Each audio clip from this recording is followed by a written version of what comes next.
Так, короче, мотор 1NZ на гидриках, голова у него. Вот, масло залито 5В30 Синтек. Двигатель капиталился. Вот, после капиталки сразу, когда завел, все было нормально, и вот постепенно появилась вот такая тема.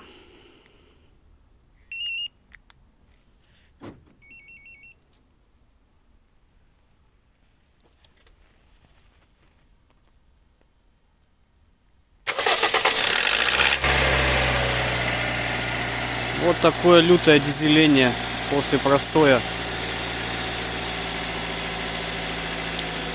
Ездил недавно, машина стоит час, наверное, может полтора.